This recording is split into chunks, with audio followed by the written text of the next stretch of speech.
buenos días. Bienvenidos nuevamente al curso de gastroenterología, de patología y endoscopía digestiva del año 2024. Este curso está organizado por la Residencia de Servicio de Gastroenterología. Y bueno, mi nombre es Mario B. Castillo, yo soy médico gastroenterólogo, actualmente me desempeño como jefe de residentes de la residencia de gastro, ya en mi último mes de jefatura. Y bueno, antes de comenzar la clase de hoy, recordarles que este es un curso intensivo que inicia hoy y se extenderá hasta mediados del mes de diciembre, con clases semanales que se van a dictar los días martes, de 8 a 9, y va a tener una modalidad híbrida con la posibilidad de estar presentes acá en el auditorio del Hospital San Bernardo, pero así también con la posibilidad de hacer la presencia por medio de forma virtual, ya sea de forma sincrónica por medio de la plataforma de Zoom o asincrónica por medio de la plataforma de YouTube, por nuestro canal donde estaremos subiendo los videos de las clases. Así que bueno, sin mediar más palabras, le paso acá la palabra a la doctora Eugenia Santillán.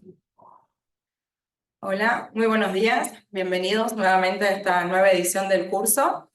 En mi oportunidad voy a presentar al primer disertante. En este caso es el doctor Fernando Diel, especialista en gastroenterología y endoscopía digestiva, que desempeña su función aquí en el Hospital San Bernardo de Salta. Bienvenido, doctor. Muchas gracias. Primero, felicitaciones por la organización del curso, gracias por invitarme y felicitaciones a Ariel por su especialidad recientemente rendida. Gracias. Así que un aplauso al público para el doctor. Y no sé si ya se ve la presentación ahí, o tengo que apretar un botoncito más. Una de las particularidades de la presentación que tenemos un público difícil en el sentido de que hay gastroenterólogos, hay clínicos, hay estudiantes, así que vamos a intentar de ser abarcativos para que todos entiendan, nadie se aburra. Así que vamos a hablar hoy de un tema para salir un poco del razonamiento clásico de todos los días, que es la pancreatitis biliar, que es tener una pancreatitis, buscar cálculos y llamar al cirujano, digamos, básicamente. Vamos a hablar de pancreatitis no biliares. Bien, vamos a comenzar. Para empezar, vamos a empezar con un caso clínico que tuvimos esta semana en una de las instituciones en las que trabajo. Se trata de un varón de 42 años, derivado del interior para CPR por pancreatitis aguda.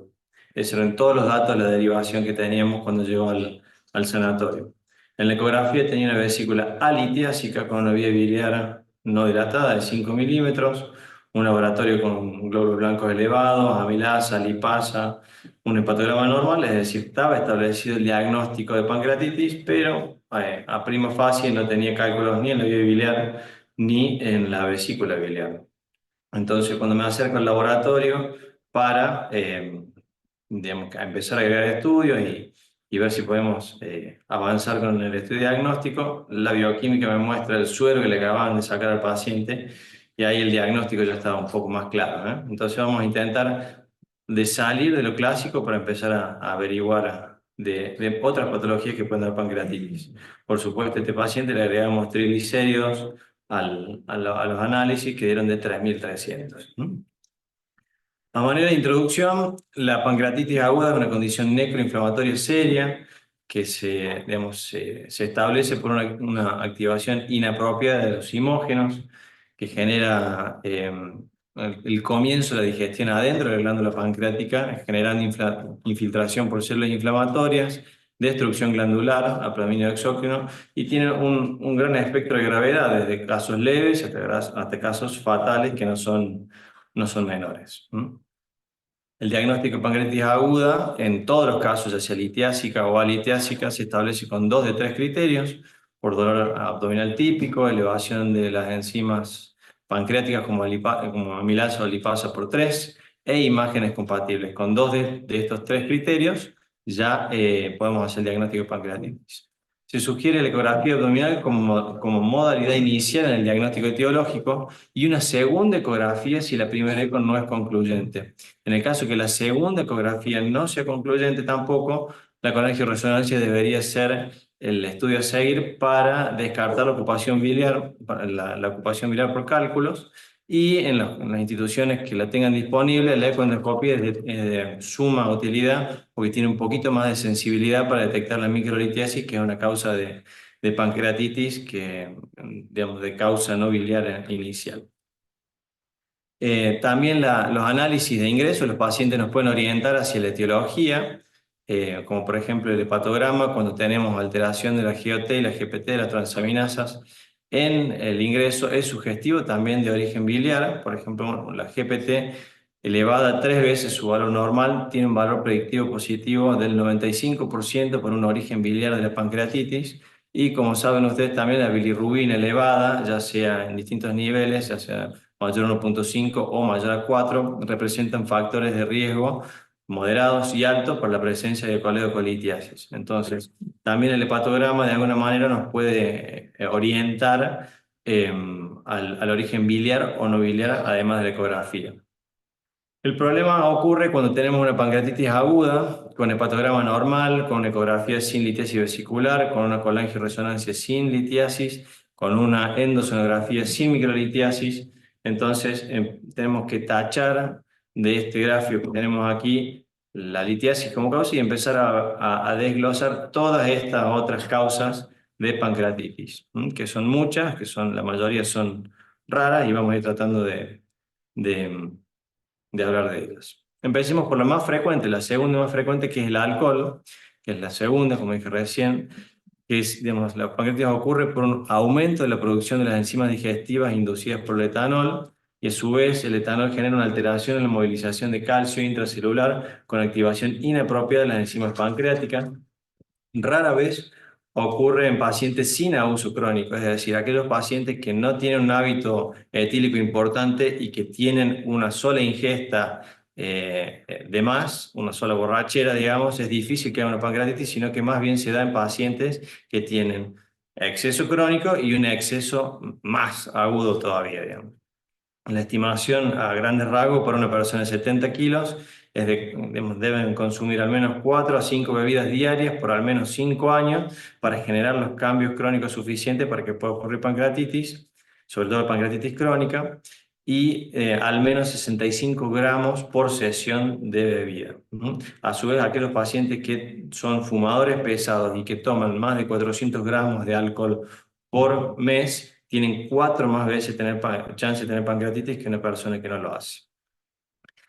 Entonces, sabemos que el alcohol puede producir tanto episodios de pancreatitis aguda como pancreatitis crónica, que se diferencian claramente. Bueno, la pancreatitis aguda alcohólica, desde el punto de vista clínico, en signos y síntomas, es exactamente igual a la pancreatitis por etiología litiásica, a no ser que el paciente sea cirrótico también. Y a diferencia de esto, la pancreatitis crónica tiene un espectro clínico completamente diferente, digamos, con dolor abdominal crónico, puede tener ascitis, pérdida de peso, puede tener dedo en palillo de tambor, masas palpables, derrame pleural, etc. Entonces, una cosa que también nos puede despistar un poco de que a veces los pacientes que tienen consumo crónico de alcohol tienen un hepatograma alterado de base, pero generalmente tienen más GOT que GPT. Como hablábamos recién, la GPT es un marcador más de ocupación biliar, por lo tanto tenemos que estar atentos a eso. Y sí es importante en estos pacientes el interrogatorio, que es lo que nos va a dar el dato, digamos. En ningún análisis, en ninguna imagen nos va a salir que el paciente toma alcohol. Entonces, en este sentido, si tenemos una pancreatitis sin cálculos, el interrogatorio tiene que ser exhaustivo y lo primero a descartar es el consumo abusivo de alcohol. Entonces, ¿qué pistas nos da la pancreatitis alcohólica como para sospechar de inicio? Cuando tenemos signos de hepatopatía crónica en las imágenes, un hígado pequeño, signos de hipertensión portal, estigmas cutáneos de cirrosis. Cuando tenemos GOT que supera GPT en el hepatograma de ingreso, el interrogatorio y también los signos imagenológicos de pancreatitis crónica, como ustedes saben, la dilatación del conducto de Wirsung, las calcificaciones pancreáticas, los pseudoquistes, etc. Entonces, todas estas cosas nos pueden hacer sospechar que el cuadro de pancreatitis aguda que estamos viendo es por alcohol. Segunda o tercera causa en cuanto a frecuencia es la hipertrigliceridemia, que es el caso que estábamos viendo recién del suero lechoso. de entre un 10 a un 15% de las pancreatitis agudas son causadas por triglicéridos, y los triglicéridos son el principal lípido almacenado en el tejido adiposo y generan pancreatitis porque generan hiperviscosidad en el plasma e isquemia del páncreas. Se crean pequeños tapones de triglicéridos y también de agregación plaquetaria a nivel de la microcirculación pancreática, digamos, genera un estrés oxidativo, que esto termina generando activación de las enzimas pancreáticas prematuras y pancreatitis en definitiva. La hipertrigliceridemia puede ser primaria o secundaria. Secundaria en casos de obesidad, diabetes, hipotiroidismo, estrógenos, consumo de tamoxifeno e inclusive también el alcohol puede elevar los niveles de triglicéridos, o puede ser primaria en las hiperlipidemias tipo, bueno, tenemos 1, 2, 3 y 4, en los cuales hay sobre todo déficit de lipoproteínas y de las apoproteínas C2 y ApoE. Esta es la fisiopatogenia, como estábamos hablando recién. El aumento de los kilomicrones genera un aumento en la viscosidad del plasma, y a su vez los ácidos grasos libres generan tapones plaquetarios, lo cual genera isquemia, acidosis pancreática, activación de los simógenos y pancreatitis aguda. Una cosa importante es que la pancreatitis por triglicéridos en general, promedio, suele ser más grave que la pancreatitis litiásica. Al ingreso son pacientes que están más febriles, con más glóbulos blancos, con más signos de shock, entonces digamos, son cuadros graves por lo general. Entonces, cuando tenemos pancreatitis aguda, criterios de diagnóstico, pancreatitis aguda, y con triglicéridos más de 1000 de dosaje en el plasma al ingreso, más la exclusión de otras causas, por ejemplo, que no sea alcohólico, que no tenga litiasis, etc., estamos con derecho de decir que tiene una pancreatitis por hipertrigliceridemia. Y en un estudio poblacional se vio de que el riesgo de pancreatitis aguda aumenta un 4% por cada 100 miligramos por decilitro por encima de los 150 de máximo, para tener pancreatitis, y por supuesto descartando todas las otras cosas, las otras causas de pancreatitis aguda. En cuanto al tratamiento, hay varias modalidades. Por supuesto, restringir la ingesta de grasas, la plasmaféresis. La plasmaféresis se hace en agudo en casos graves y cuando hay valores por encima de 2000 o 3000 de triglicéridos, que en realidad hay que tener paciencia, porque generalmente entre el día 3 y 5 de la pancreatitis del ingreso, los triglicéridos tienen un descenso muy, muy importante. Pero en casos graves, digamos, en los cuales quedan pocas cosas por hacer, la aféresis de plasma puede ser una opción.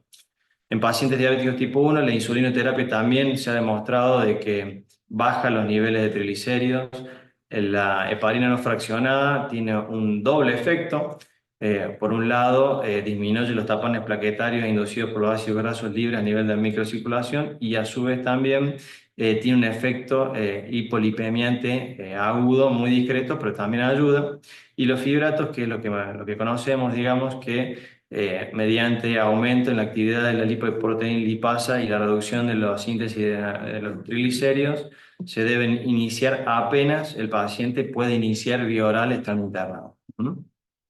Después hay, digamos, unos nuevos inhibidores de ApoB y ApoC que están en fase 2 en estudio del 2015 y en estudio en la New England, que bueno, todavía no están bien difundidos, pero tendrían una muy buena respuesta a largo plazo para mantener el efecto hipolipemiante y evitar recidivas de pancreatitis y, por supuesto, los otros efectos deleterios de los triglicéridos. En cuanto a las pistas, digamos, ¿cómo podemos sospechar que este paciente puede tener una pancreatitis por triglicéridos cuando está en la guardia? Bueno, para empezar, que no tenga una causa obstructiva obvia, hay que pedirle triglicéridos de entrada. Pacientes suelen tener lesiones cutáneas digamos, de depósito de lípidos, como los xantomas, los xantelasmas, la xantomatosis eruptiva. Y en los pacientes que tienen hipertrigliceridemia secundaria, el cuadro clínico general, obesos, diabéticos, mal controlados, etc. Estos son los xantomas y xantelasmas conocidos, y esta es la xantomatosis eruptiva, que parecen todas papulitas o pustulitas, digamos, que pueden estar diseminadas en cualquier parte del cuerpo. Pasamos a una causa un poco más rara, que es la pancreatitis que en general es una condición crónica, no da tanto pancreatitis aguda, sobre todo la más frecuente que la tipo 1, pero puede dar también cuadros compatibles con pancreatitis aguda. Es un cuadro poco común, generalmente afecta más a hombres en una relación 3:1, mayores de 45 años, con su mayor incidencia en Japón. Y se trata de una enfermedad sistémica, en realidad, no es una enfermedad pancreática per se, sino que es una enfermedad sistémica autoinmunitaria con compromiso pancreático. Por supuesto, como todas las enfermedades autoinmunes, no está clara su mecanismo de aparición. Lo diferenciamos en dos tipos: la pancreatitis autoinmune tipo 1, en la cual tiene una serie de características muy distintivas y bastante sugestivas de este cuadro, en el cual tienen síntomas abdominales moderados, pudiendo tener episodios de pancreatitis aguda manifiesta. Suelen tener ictericia obstructiva, porque es raro tener un compromiso pancreático autoinmunitario en la pancreatitis tipo 1 sin compromiso biliar. Suelen tener estenosis biliares múltiples benignas. En los análisis suelen tener aumento de gamma-globulinas, IgG o IgG4, que es lo más típico.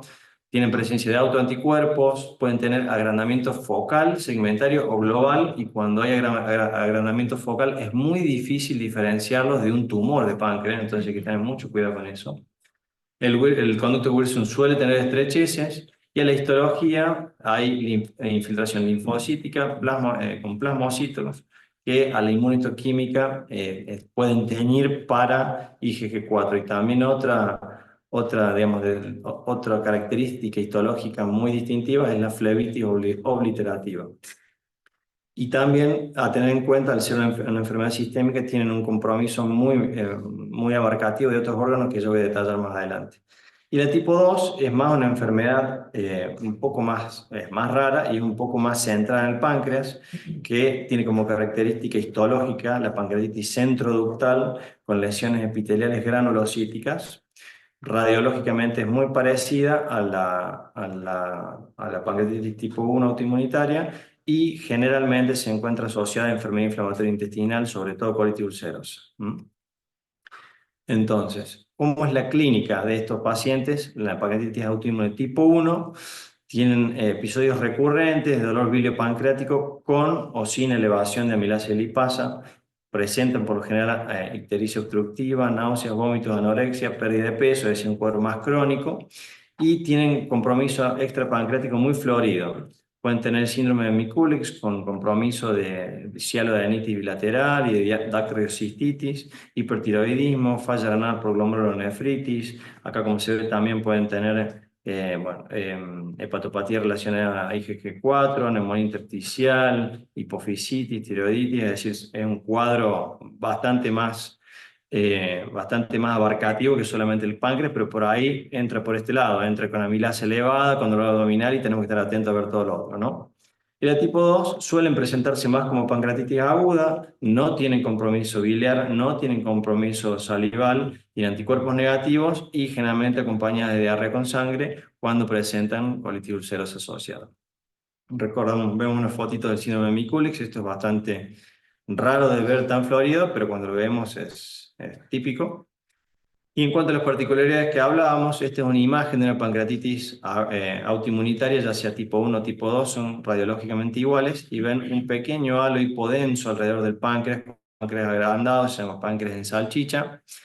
A la pancreatografía vemos un Wilson arrosariado con estrecheces y con dilataciones focales, y una colangiografía en la cual vemos múltiples estenosis benignas muy parecidas a la de las colangitis esclerosante primaria. Y en cuanto a la histología, esta es la pancreatitis tipo 1, en la cual vemos la fibrosis y la esclerosis centroductal. Esto es una rama ductal del conducto de Wilson con un compromiso inflamatorio periductal, y esta es la tipo 2, y esta es la tipo 1, en la cual vemos la inmunohistoquímica positiva para IgG4 en las biopsias ecoendoscópicas. Desde que está la ecoendoscopía un poco más disponible, acceder al páncreas a tomar biopsias es relativamente más sencillo. Entonces, todas estas nuevas enfermedades aparecen con el advenimiento y el uso más extensivo de la ecoendoscopía. Antes, tomar una biopsia pancreática era muy difícil. Y bueno, hay criterios clínicos definidos en los cuales yo no me voy a detener mucho en esto, pero sí es importante lo que dicen, es que hay que diferenciar la pancreatitis por IgG4 de todo lo que estábamos hablando recién, es decir, de tumores malignos, de linfoma, hay que descartar síndrome de Sjögren, colangitis leucemia primaria, enfermedad de Castleman, es decir, son diagnósticos que son difíciles de hacer, pero con una eco, endoscopía y una biopsia con tinción para IgG4 se aclara bastante el panorama. En cuanto al manejo, el manejo, una vez que está confirmado el diagnóstico, o por lo menos se acerca lo más que se pueda al diagnóstico, de lo primero que hay que evaluar es que si tiene síntomas, si está sintomático, si es solo un IMAC, no está muy sintomático, si hay necesidad de drenar la vía biliar primero, y una vez drenar la vía biliar, ir digamos, a los dos tipos de tratamiento médico. Si hay hiperglucemia, diabetes o alguna contraindicación para corticoides, se utilizan biológicos, que los anti-CD20 como el rituximab y los anti-TNF son por lejos los que más se ha usado, y si no, corticoides, y evaluar respuesta, ir escalando, y en el caso que sea córtico dependiente, pasar a un inmunomodulador como azathioprina o un biológico de mantenimiento. Entonces, ¿cuáles son las pistas para pensar en una pancreatitis autoinmune? Si hay compromiso biliopancreático, es decir, no solo pancreático, si hay síntomas extradigestivos, si hay pancreatitis a repetición y si hay imágenes sugestivas como el que hablamos recién, podemos pensar en una pancreatitis autoinmune. Pasamos también a otra causa de pancreatitis poco feliz para nosotros, que es la post-CPRE. Que hablando un poco de CPRE, es el procedimiento endoscópico de mayor riesgo de complicaciones y de mayor riesgo de mortalidad. Nosotros le tenemos mucho respeto a este estudio, y la pancreatitis es la segunda complicación más frecuente de la CPRE, seguido de las complicaciones anestésicas, sobre todo de manejo de vía aérea. La mayoría de las pancreatitis post-CPRE son leves, pero puede haber fallo orgánico, sepsis, necrosis pancreática, colecciones peripancreáticas y muerte, con una incidencia de hasta un 10%. Esto es literatura americana, es decir, que los americanos, todo bien, tienen 1 de cada 10 de sus pacientes hacen pancreatitis. Entonces es algo que va a pasar. Con respecto a la definición, esto es muy importante. Para empezar, digamos, una parroquial, no hay que pedir amilasa de rutina post-CPRE, porque puede haber hiperamilasemia sin pancreatitis. La definición estricta de pancreatitis post-CPRE es cuando hay un nuevo dolor o empeoramiento del dolor abdominal que el paciente traía, combinado con la elevación de las enzimas pancreáticas por encima de 3 veces el valor normal, 24 horas después del procedimiento. ¿Bien? Entonces, si no hay dolor, por más que haya amilasa, no hay pancreatitis. Digamos, la severidad se entra en moderada, en leve, moderada, grave, según, sobre todo, cuánto más se le alarga la internación al paciente. Si la internación post-CPRE se le alarga entre 2 y 3 días es leve, entre 4 y 10 días es moderada, y la severa, si se hospitaliza por más de 10 días después del procedimiento, aparece necrosis pancreática, pseudoquistes, o necesita de algún procedimiento extra como para ayudarlo, como un drenaje percutáneo para liberar una colección o una necrosis, etc. ¿Por qué ocurre la pancreatitis en la CPRE? Es muy simple. Nosotros estamos manipulando el váter y hacemos una papilotomía sobre el esfínter de Oddi, y al manipular esto se puede pasar la guía hacia el conducto de Wilson, o podemos inyectar contraste queriendo opacificar el conducto biliar y se opacifica el conducto pancreático, generando aumento de presión intraluminal y por consiguiente activando las enzimas adentro del páncreas. ¿Bien? Hay factores de riesgo en los pacientes. Hay pacientes que tienen más tendencia a hacer pancreatitis post-CPRE que otros, y estos pacientes son sobre todo aquellos que se sospecha la disfunción del esfínter de Oddi, sexo femenino, que han tenido pancreatitis previa o pancreatitis post-CPRE previa, y a su vez también aquellos pacientes que son jóvenes, que no tienen la vía biliar dilatada, que no tienen pancreatitis crónica, que tienen bilirrubina normal previo al procedimiento, o que tienen enfermedad renal terminal. Y hay factores asociados al procedimiento que aumentan el riesgo de de pancreatitis como la canulación dificultosa, es decir, cuando estamos renegando para poder entrar a la vía biliar, cuando la guía se pasa más de una vez hacia el conducto de Wilson, cuando se inyecta contraste dentro del páncreas, cuando se hace una esfinterotomía precorte, cuando se hace una esfinterotomía del esfínter propio del conducto de Wilson, cuando no logramos limpiar por completo y quedan piedras adentro del colédoco, y cuando se realiza la endosonografía intraductal, que es algo que no se hace acá en Salta. ¿Qué podemos hacer para prevenir la pancreatitis por CPR? Primero que todo, elijamos bien los pacientes, entonces la colangioresonancia tiene que ser, dentro de lo posible, un estudio obligatorio antes de meternos a explorar una vía biliar. Segundo, una vez que tenemos el paciente en la sala, podemos indicarle indometacina intrarrectal, que se pone en forma de supositorios antes de comenzar el procedimiento. Hiperhidratarlo en el caso que esté contraindicado la utilización de AINES, y en el caso que no puede hiperhidratarse, está demostrado que el nitrato de glicerilo sublingual podría ayudar, digamos, a prevenir la pancreatitis. Y en los pacientes que tuvimos un procedimiento complejo, que se nos fue contraste del conducto de Wilson, que se nos fue una guía del conducto de Wilson, la colocación de un stent pancreático ha demostrado disminuir las tasas de pancreatitis o CPR.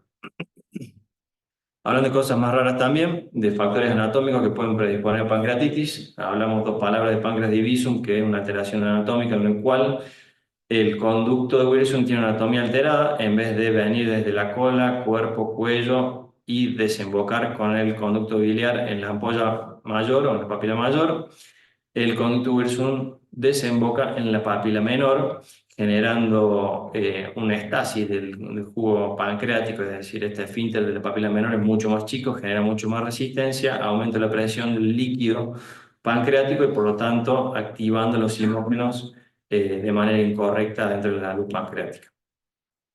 Esto cada tanto se ve alguno. El diagnóstico se hace por colangioresonancia, viendo cómo el conducto principal no lleva su camino hacia unirse con el colédoco con la ampolla de Vater, sino que desemboca en la ampolla menor un poquito más arriba en la segunda porción duodenal. Acá vemos un esquema en el cual está la ampolla menor y vemos ahí prácticamente insignificante la papila menor, que hasta nosotros a veces nos cuesta encontrarla en endoscopía. Y como tratamiento, el tratamiento es endoscópico mediante, a ver si lo puedo reproducir.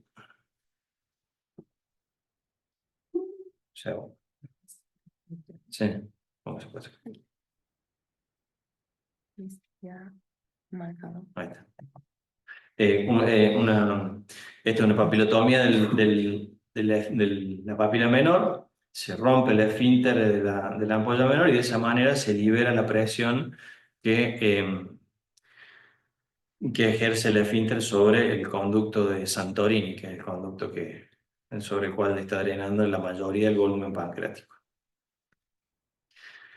Esto es algo raro, esto es un poco una enfermedad muy difícil de diagnosticar, pero hay que tenerlo en cuenta, sobre todo para estas pancreatitis a repetición grave, que no le encontramos absolutamente nada, que es la disfunción del esfínter de Oddi. El esfínter de Oddi es el músculo circular que envuelve la ampolla de Vater y que está compuesto por tres esfínteres, el propio de la ampolla, el del colédoco y el del Wilson. Y cuando este esfínter funciona mal y está digamos, en contracción permanente o que hace lo que se llama una taquiodia, cuando aumenta más de 8 contracciones por minuto, se genera presión aumentada a nivel del conducto de Wilson y se genera pancreatitis por esto. Hay tres tipos, no sé si vale mucho la pena ahondar en esto, y tiene un diagnóstico muy difícil de llegar a un diagnóstico de certeza, que es hacer una manometría del esfínter de Oddi, cosa que no está disponible en la Argentina hasta lo que yo sé. El tratamiento, hay tratamiento médico, que se puede hacer con antagonistas cálcicos, con nitratos o octreótida, y el tratamiento quirúrgico, endoscópico, que hace una esfinterotomía, que muchos pacientes que hacen pancreatitis a repetición, bajo esta sospecha, se hace una esfinterotomía como última medida, y tiene baja respuesta en la disfunción del esfínter de tipo 3, que responde bien este último caso a la inyección de toxina botulínica endoscópica a nivel de la ampolla. Como pista para pensar en esto, dolor biliar de repetición, puede tener bioquímica alterada o no, y tiene que tener todas las imágenes normales con una exclusión exhaustiva de otras causas. Y una vez que le hacemos la esfinterotomía, se acaba la pancreatitis. En cuanto a fármacos, esto también, todo lo que son reacciones adversas a fármacos, hepatitis secundaria a fármaco o pancreatitis, sabemos que cada vez que abrimos una guía y vemos que todos los fármacos pueden dar cualquier cosa, entonces es un poco una ensalada, pero hay una muy buena revisión, que que ven aquí, en la cual divide a los fármacos que ocasionan pancreatitis en tres tipos de clases. Clase 1 son los que están estudiados con estudios randomizados, con estudios bien controlados. Los clase 2 son aquellos que son con casos controles y con estudios fármaco-epidemiológicos serios y grandes. Y los clases 3A y 3B son aquellos en los cuales hay una sospecha grande y al reintroducir el fármaco vuelve a ser pancreatitis, digamos, pero son grupos de pacientes chicos. De todos esos, los más conocidos y los más tenemos en cuenta como culpables son la satioprina, los IECA, los antidiabéticos orales, la paraginasa, los fibratos inclusive también pueden dar pancreatitis. Y con respecto a la satioprina, que es uno de los más reconocidos, hay un subgrupo de pacientes muy puntual, que son aquellos pacientes que tienen el grupo sanguíneo B, tienen Crohn y son fumadores que tienen 4 veces más chances de hacer pancreatitis y se los trata con azatioprina como tratamiento de mantenimiento para la inducción. Entonces, paciente con Crohn y fumador, no le demos azatioprina.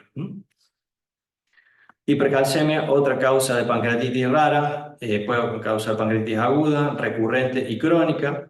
Generalmente se da en el contexto de hiperparatiroidismo primario, mieloma múltiple, toxicidad por vitamina D, sarcoidosis o hipercalcemia maligna.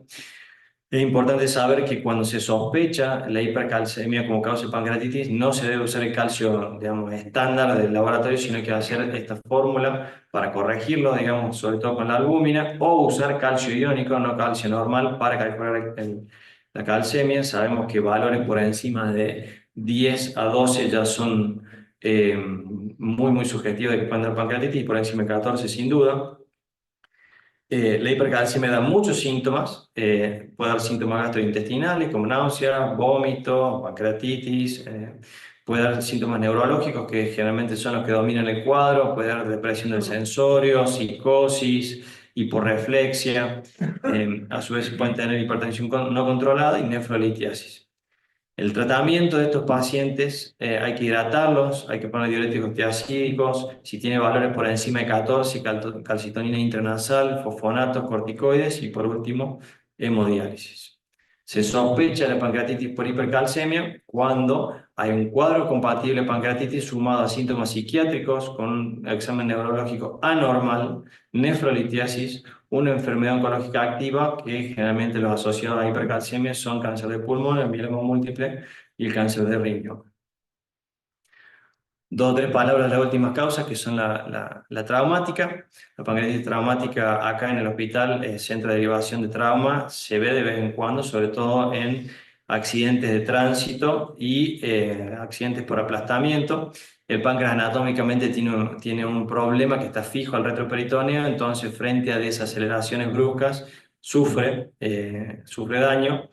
Es importante que si un paciente está en el tomógrafo y vemos daño pancreático en el scout inicial, hagamos un protocolo pancreático, sobre todo para ver 2 o 3 cosas: laceraciones, hematomas y la indemnidad o no del conducto de Wilson, que es un poco lo que nos va a dirigir el tratamiento posterior. Aquí vemos una pancreatografía en la cual vemos el conducto de Wilson, a ver si lo que señala. Ahí está. Vemos el conducto de Wilson, que a este nivel pierde contraste, es decir, hay una fuga de contraste, está lacerado, pero vemos continuidad del Wilson hacia distal. Por lo tanto, esto es un paciente que puede ser candidato a colocación de un stent pancreático para disminuir la fístula pancreática, que de esa manera de alguna manera cortar el proceso inflamatorio que van a hacer la fuga de enzimas pancreáticas hacia el abdomen. Y por último, picadura por alacranes. La pancreatitis por picadura se ve poco, se ve sobre todo en niños. La verdad no está claro cuál es la génesis de la pancreatitis en la picadura por alacrán, porque generalmente el alacrán tiene neurotóxicos, pero bueno, a través de una estimulación vagal podría desencadenar el aumento de producción de enzimas pancreáticas y su activación prematura. Hubo un experimento en el año 86 con ratas que le inyectaban veneno de escorpión y aumenta la secreción de amilasa exponencialmente, y por eso se discute en pacientes con pancreatitis, picadura de alacrán y en un cuadro grave, el rol de atropinizarlo en la terapia intensiva como para disminuir el tono vagal y de esa manera disminuir la secreción de enzimas por parte del páncreas. Las pistas: el antecedente de picadura en paciente inconsciente digamos, con pancreatitis que llega inconsciente al hospital, mirar las piernas y los pies, que es generalmente donde pican los alacranes, y hay que pedir amilasa en todos los pacientes con antecedente de la picadura. Como otras para mencionarlas, la fibrosis quística, causas genéticas por alteraciones de los cotransportadores de calcio, y las pancreatitis tumorales son otras causas también más raras, como las virales, por el virus de las paperas y demás. Son causas que ya no me entraban en la presentación, así que las dejamos por otro día. Y como conclusiones, decimos que la pancreatitis aguda representa un problema de salud frecuente y grave. Debemos estar atentos a estudiar etiologías no tan frecuentes si se excluye la causa litiásica. El examen físico, sobre todo para causas como la pancreatitis autoinmune, el interrogatorio para fármacos y alcohol son pilares fundamentales para el diagnóstico, que no vamos a obtener estos datos de otra forma. Precaución en el periprocedimiento en CPRE, sobre todo a la hora de elegir el paciente. Y si se descartó litiasis, dentro de las primeras 24 horas, triglicéridos y calcio deben estar dentro de los estudios básicos. Eso es todo.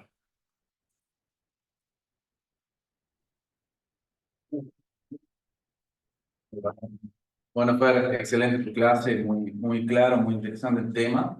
En este momento, bueno, vamos a abrir ahí la posibilidad de hacer preguntas a través del chat y también acá los presentes en el auditorio. De mi parte, Fer, como para preguntarte, un paciente que tenemos en la guardia, que recibimos, que tiene diagnóstico tanto por la clínica y laboratorio con una pancreatitis aguda, con el antecedente de una colecistectomía, una ecografía abdominal de guardia sin dilatación de la vía biliar. ¿Qué es lo que le pedimos en ese momento? ¿Qué laboratorio consideraríamos en forma inicial? ¿Cuándo una colangioresonancia? ¿Cuándo una CPRF?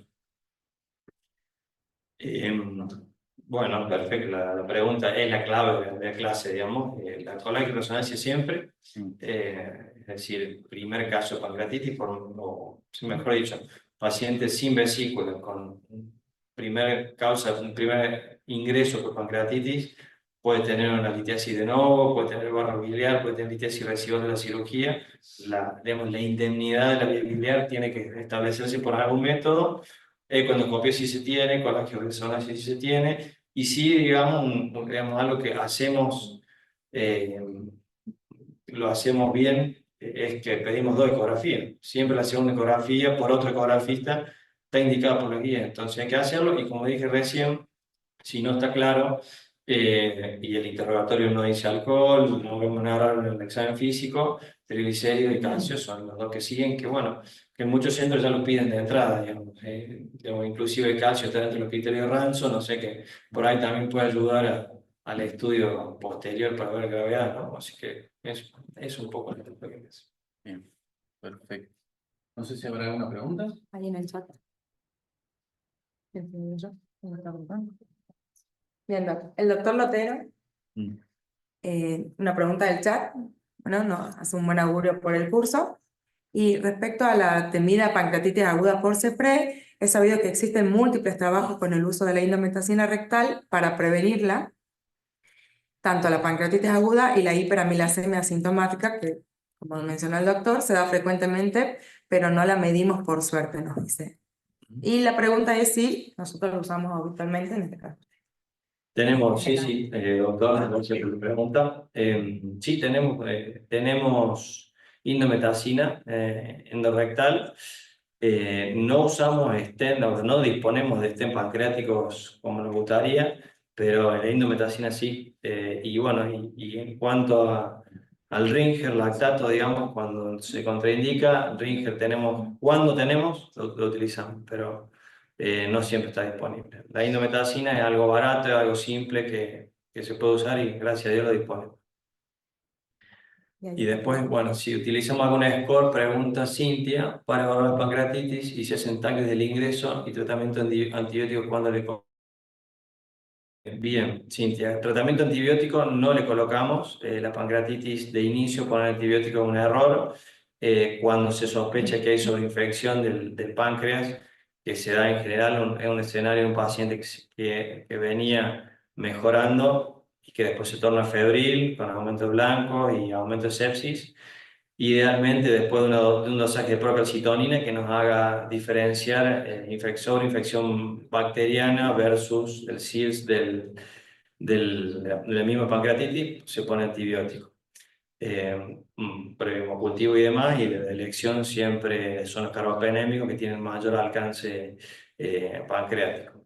Y de los scores, bueno, los scores de gravedad, está el score de Atlanta, que es uno de los más utilizados, y está el score de Baltasar, sobre todo, que es muy gráfico para imágenes, y son los que más predicen las complicaciones locales, digamos, tanto la necrosis amurallada posterior o las colecciones peripancreáticas fluidas que están muy correlacionadas con el Baltasar dentro de las primeras horas. La TAC de ingreso no estaría indicada, sí las ecografías para confirmar el diagnóstico y sí posterior a las 48-72 horas cuando se empieza a manifestar la necrosis, si es que lo hubiera, una TAC con contraste con protocolo pancreático está indicada.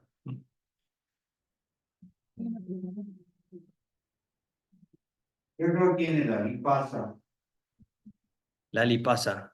A veces dicen lipasa. Le voy a sacar el micrófono así me escuchan. Su pregunta es excelente, porque la lipasa solemos asociar amilasa con páncreas 100%, y la amilasa tiene otros orígenes. Sobre todo hay dos o tres escenarios importantes como el trauma abdominal, la perforación intestinal, las úlceras perforadas, en las cuales tenemos un paciente con dolor epigástrico y amilasa elevada, y lo estamos dejando con un diagnóstico de pancreatitis, con una imagen que no convence, y por ahí le hacemos la TAC a las 48 horas y vemos el neumoperitoneo 2 días tarde. Entonces, yo si pudiera pedir amilasa y lipasa siempre, la pediría siempre.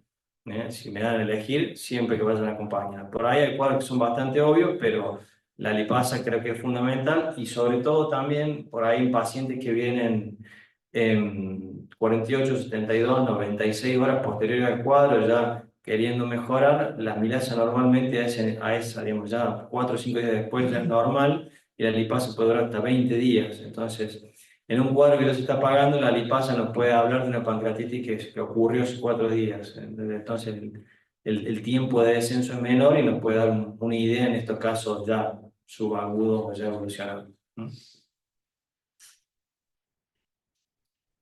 El doctor Lotero está haciendo un comentario.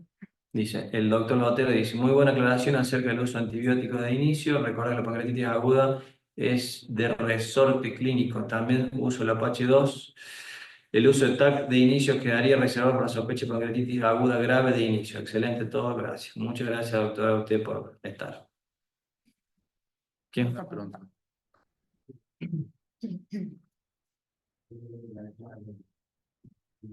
¿Cómo está? Una consulta. Sé que habló en un momento del tema de las infecciones de hepatitis, el antibiótico, y nombró el tema de la procalcitonina.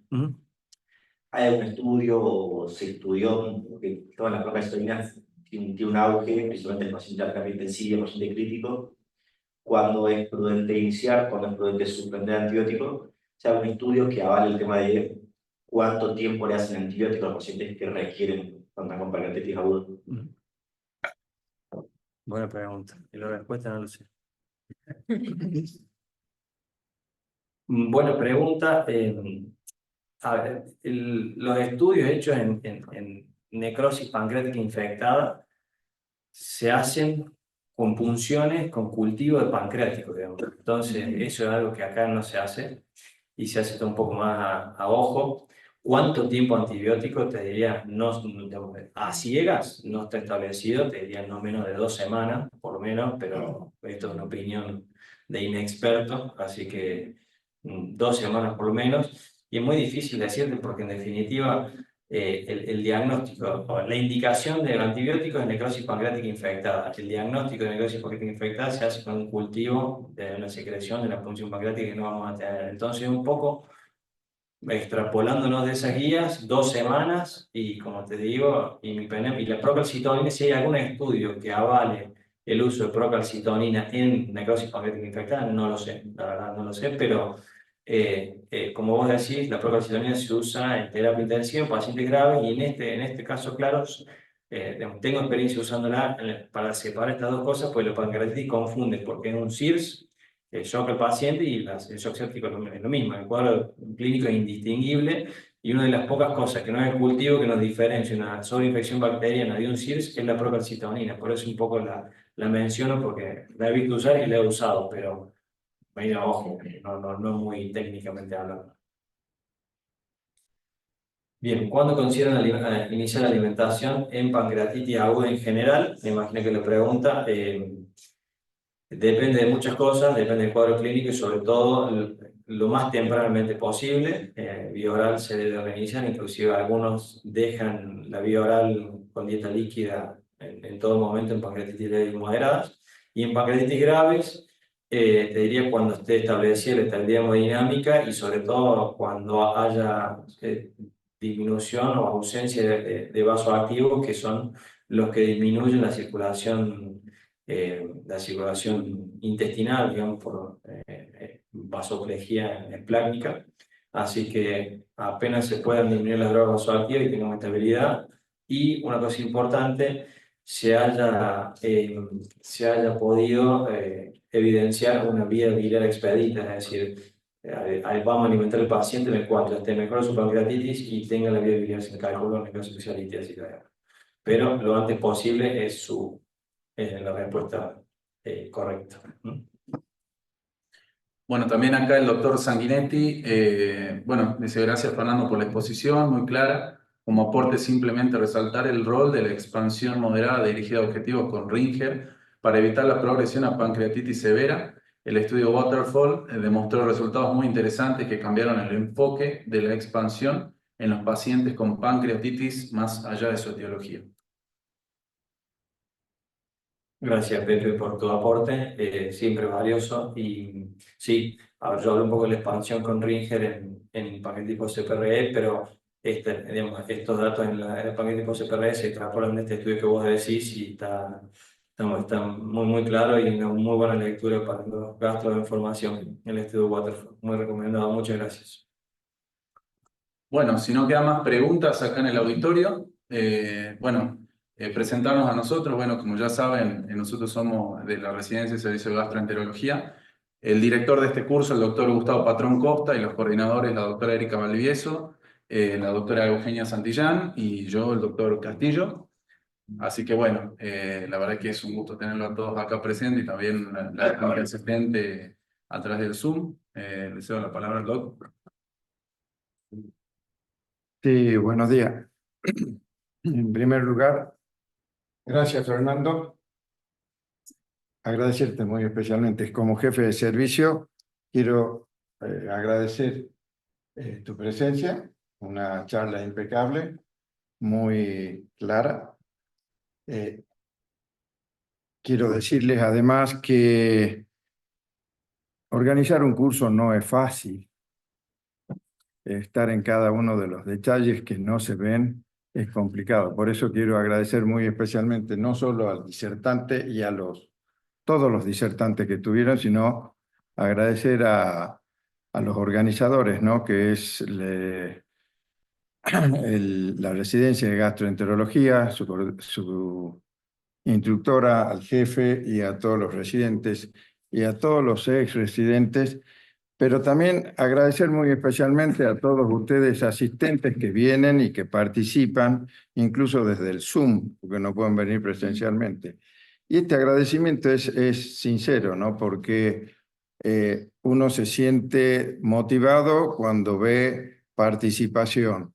Y a los jóvenes que recién nos están conociendo, decirles, traten de aprovechar estas posibilidades que no son fáciles de tener, ni de hacer, ni de organizar. Y se los digo porque me ha tocado estas 2 semanas participar de las entrevistas de los residentes que ingresaron. Muchos quedaron fuera. He visto a mucha gente llorar por no tener esta posibilidad. Entonces, no desaprovechen esto. Para nosotros, ustedes son la motivación de hacerlo y por eso el agradecimiento. No es un agradecimiento para quedar bien con palabras lindas. Es realmente un agradecimiento a ustedes que vienen y esperamos de ustedes esta participación y que sean después futuros disertantes de esta charla y sean promotores de la transmisión de conocimiento para que podamos tener una medicina más fuerte, más consolidada, más capaz de poder lograr diagnósticos, tratamientos y en definitiva la mejoría de los pacientes. A la gente que está en el Zoom también agradecerles muy especialmente que se tomen este tiempo para poder escucharnos. Estamos como siempre a disposición de ustedes y una vez más muy agradecidos. Y agradecer también al jefe de Clínica Médica que nos apoya continuamente en esto y espero que podamos al doctor Altobelli decirle que nos siga acompañando con su gente, con sus alumnos y con sus residentes. Muy agradecido a todos los asistentes.